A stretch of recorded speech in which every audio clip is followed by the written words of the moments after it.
জানি বাহা মহাফল নাহিকে নামত পৰে পৰম মংগল চাৰিও বেদৰ সাৰ এহিষে নিশ্চয় জানি পৰীক্ষিত তুমি কথা কৈ আহিলে জ্ঞানী মনুষ্যৰ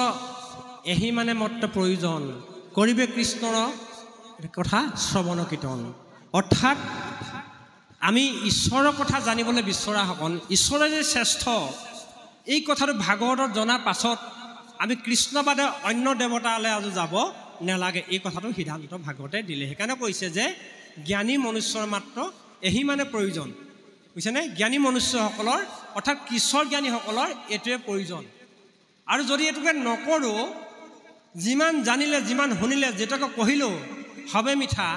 সেইকাৰণে চাৰিটা প্ৰাণীক পতন্ত্ৰ বুলি ক'লে বেয়া নাপাব আমি কোৱা নাই ভাগৱতে কৈছে কথাটো আমি কৈছোঁ বুলি আপোনালোকে নধৰিব দেই বুজিছেনে যাৰ পথে নগ'লে দামোদৰ কুকুৰৰ সদৃশ হয়তো নিৰ্গত পামৰ চাৰিটা পতন্ত্ৰ প্ৰাণী বুলি কৈছে অৰ্থাৎ কুকুৰ বুজিছেনে গাহৰি সেইটো হুক বুলি কৈছে ভাগৱতে উট আৰু গাধ যেন গাধে ব্যৰ্থে বহি মৰে ভাৰ বুজিছেনে এই চাৰিটাৰ এটা বিশেষত্ব স্বভাৱ আছে এই স্বভাৱখিনি আচলতে কি আমি বিচাৰ কৰি ল'ব লাগে আমাক আচলতে ভাগৱতে বিচাৰ কৰি ল'বলৈ কৈছে কুকুৰে কৈছে যে মই স্বৰ্গলৈ গৈছিলোঁ মই বৈকুণ্ঠলৈ যাব পাৰিলোহেঁতেন খালি মই জ্ঞাতিটোৰ কাৰণে যাব নোৱাৰোঁ অৰ্থাৎ মোৰ কিনাৰৰ ঘৰটোৰ কাৰণে যাব নোৱাৰোঁ একেলগেই থাকোঁ কেতিয়াবা পাৰ হৈ গ'লে কামো মাৰি দিয়ে মোক অৰ্থাৎ কুকুৰৰ স্বভাৱ এইটো হয়নে প্ৰভু কুকুৰ জ্ঞাতি দোষী কুকুৰ চাবচোন আপুনি নিজৰ ঘৰত যিটো কুকুৰ আছে আপোনাৰ ঘৰ কুকুৰটোৱে আপোনাৰ বাৰীত কেতিয়াও লাদ নেপেলায় সি বেলেগৰ বাৰীলৈ যাবগৈ হয়নে আৰু বেলেগৰ ঘৰটো আপোনাৰ ঘৰলৈ আহিব নিদিয়ে বাটেদি পাৰ হ'বলৈও নিদিয়ে অৰ্থাৎ আমাৰ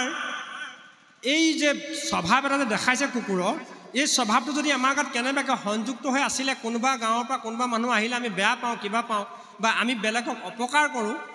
এইটো আমাক ত্যাগ কৰিবলৈ কৈছে এই স্বভাৱটো দ্বিতীয়তে যেন গাধে ব্যৰ্থে মাত্ৰ বহি মৰে ভাৰ ব্যৰ্থে গাধে ভাৰ যেনেকৈ বহে বা গাধই ভাৰ বয় চন্দন কাঠ দিলেও গাধই গুণ নাপায় তেনেকৈ এই ভাগৱতক লৈ বা আমি জ্ঞানখিনি লৈ মাত্ৰ ভাৰ বব নালাগে প্ৰয়োগ কৰিব লাগে আমি সমাজত প্ৰয়োগ কৰিব লাগে একোজন পুৰুষৰ একোটি হাঁচাই বহুজন আগবাঢ়ি যায় একোজন পুৰুষৰ একেষাৰি কথাই বহুজনে হিয়া যোৱায় গতিকে আমি একোজন গাঁৱৰ এনেকুৱাজন পুৰুষ হওঁ এটা হেঁচা মাৰিলে যাতে আৰু 10জন আগবাঢ়ি যায় আমি কুকুৰৰ নিচিনাকৈ আমাৰ সেইকাৰণে টিভিত যেতিয়া সাক্ষাৎকাৰ দিব দুই এজন জ্ঞানী পুৰুষে কয় বোলে অসমীয়া জাতিটো কেঁকুৰা সদৃশ ইটোটোক উঠিবলৈ নিদিয়ে হেৰৌ কেঁকুৰা সদৃশ মানে আমি যদি প্ৰত্যেকে ভাগৱত শুনি প্ৰত্যেকে এনেকৈ গাঁৱত যদি কীৰ্তন কৰি আমি স্বভাৱ বুলি আয়ত্ব কৰোঁ অকল বুটমাহ কল স্বভাৱতে লাগি নাথাকোঁ তেতিয়াহ'লে আমি উত্তৰ নহ'ম জানো বাৰু ভাগৱতে আমাক বুটমাহ যেনেকৈ সংস্কাৰ কৰি খাবলৈ কৈছে তেনেকৈ স্বভাৱটো সংস্কাৰ কৰি গ্ৰহণ কৰিবলৈ কৈছে বয়সত আমাৰ পিতৃ মাতৃ হ'ব পিতৃ মাতৃ কেনেকৈ শুশ্ৰূষা কৰিব লাগিব সৰুতে যেনেকৈ পিতৃ মাতৃয়ে আমাক শুশ্ৰূষা কৰিছিলে এইটো স্বভাৱ সেইকাৰণে সংসাৰত 3জন গুৰু হাৰ প্ৰথম হৈছে পিতৃ মাতৃ দ্বিতীয়জন হৈছে বিদ্যাৱন্ত গুৰু যিজনে আমাক জীৱনটো চলি খাবৰ কাৰণে শিকাই দিলে 3 নম্বৰজন হৈছে আধ্যাত্মিক গুৰু যিজনে আমাক ঈশ্বৰৰ লগত সংযুক্ত কৰি দিলে সেইজনৰ কোনো তুলনা নাই অন্তিম সময় হৈছে কাৰণে চমুতে ক'লোঁ এনেই মোক 4 ঘণ্টামান লাগে সময় এইখিনি ক'বলৈ খালি মই চমুতে কৈ আহিছোঁ আজি দেই বাৰু আৰু 3 নম্বৰটো ক'লে হুক মানে গাহৰি স্বভাৱ কি সি নিজৰ লাটত শুব লোকৰ লাট খায় বোকা কৰি হয় নহয় বাৰু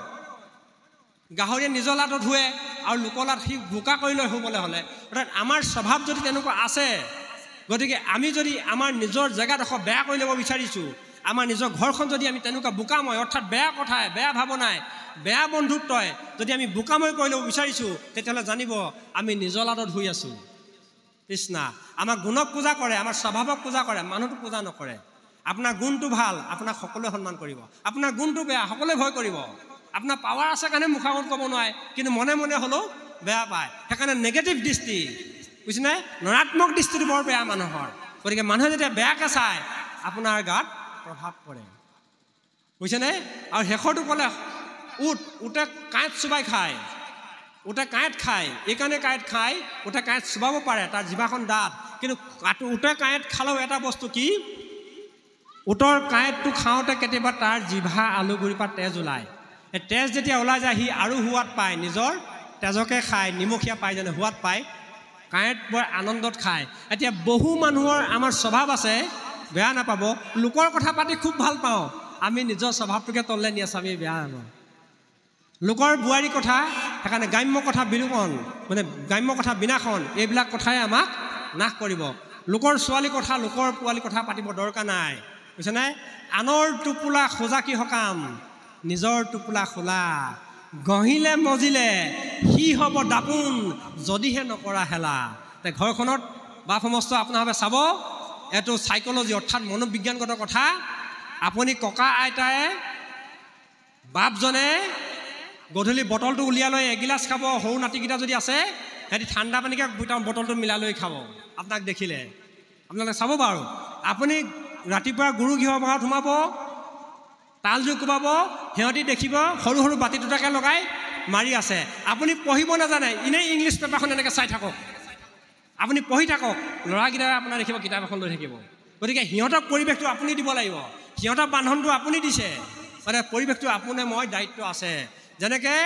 আইগৰাকীৰ দায়িত্ব আছে স্বামীজনৰ দায়িত্ব আছে সেইকাৰণে কৈছে যেনে বিবাহৰ সম্বন্ধে পাই ধৰ্মই আধাখিনি মানে অৰ্ধখিনি বিবাহৰ লগে লগে আমাৰ ধৰ্মখিনি আধাখিনি পায় সেইকাৰণে স্বামীভজী বুলয়ৰ অৰ্ধাংগিনী সেইকাৰণে স্বামী এগৰাকীৰ লগত সংযোগ হোৱাৰ কাৰণে অৰ্ধাংগিনী সেই যেতিয়া অৰ্ধাংগিনী হৈ যায় কতো কতো ধৰ্মিনী ৰমণী যেতিয়া এই গুণবিলাক পাই যায় বুজিছে পাপ কৰ্ম বাধা দিয়া সন্দাই বিঘিনী হৈৰা বাপজনক স্বামীজনক ক'ব বেয়া কাম কৰিলেও এইবোৰ নকৰিবাচোন নাপায় খন্দাব বিঘিনী কতো অধৰ্মিনীতি ধৰ্মক বাধিয়া স্বামীক নিয়াবে গুৰ নৰকেটা নিয়া বুজিছেনে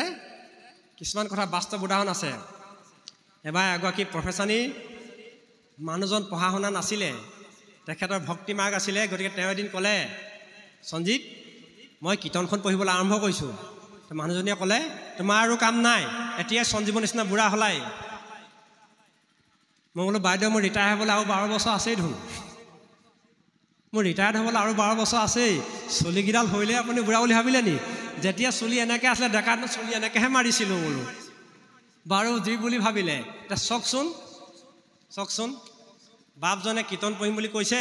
আইগৰাকীয়ে কৈছে তোমাৰ কাম নাই এতিয়াই তুমি পাশলত লাগিলাই নেকি সঞ্জীৱন নিচিনা উদাহৰণটো দিছে আমাৰ আমি সন্তোষ পাইছোঁ আমি জানো নহয় ভাৱনা খোৱা মানুহে আমি ভাতটো খাওঁ আমি প্ৰসাদ নাখাওঁ নহয় ভাতটো খাওঁ ভাৱেই ভক্তি